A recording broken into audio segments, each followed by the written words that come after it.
CSI en modo podcast.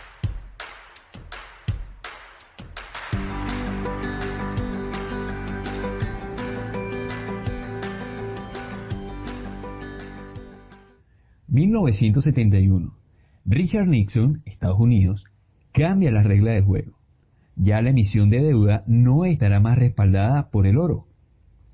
Años más tarde, bajo una negociación arbitraria y aventajada, se ata la emisión de deuda al barril del petróleo, la moneda por la que se regirán los contratos internacionales. Esta estrategia la hace Estados Unidos con la finalidad de no comprometer su solidez económica y financiera posguerra mundial, ya que muchos de sus billetes, emisión de deuda, estaban siendo cambiados por su respaldo, el oro, por los países que nuevamente volvían a estabilizar sus economías. Ante esa situación, Estados Unidos decide cambiar las reglas del juego para no quedar en jaque económico y financiero.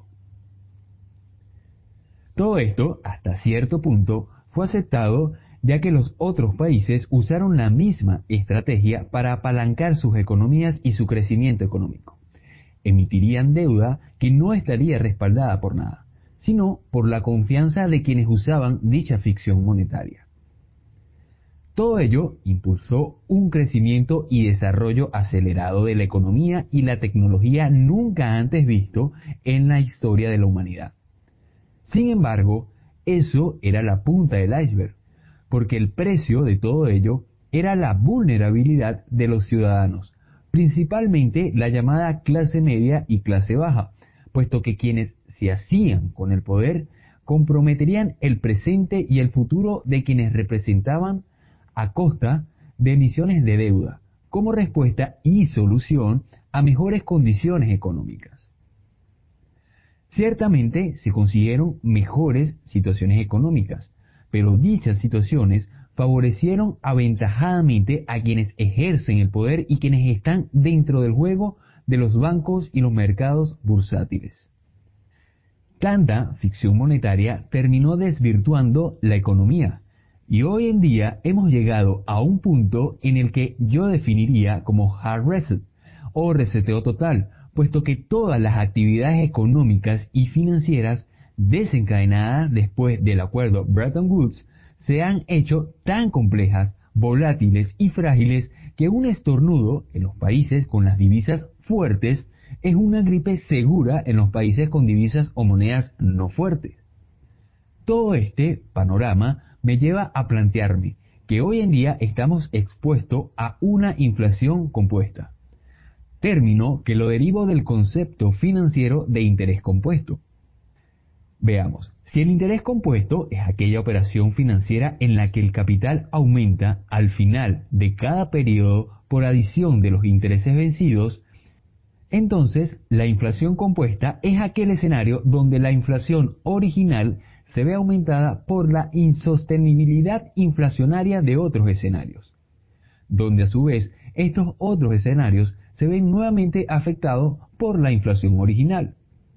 De manera más resumida, la inflación compuesta es donde una inflación o hiperinflación principal se ve aumentada por las adiciones de otras inflaciones, y a su vez estas otras se ven afectadas por la inflación principal.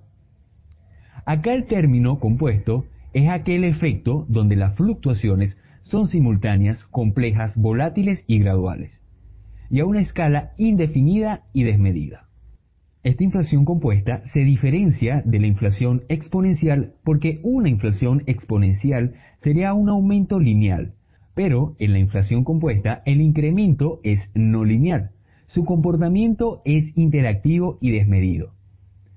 Hagamos un ejercicio mental, como dirían los alemanes, un Gedankenexperiment. Digamos que un país que es soporte, funge como garante económico, sufre una inflación, lo cual compromete su estabilidad económica.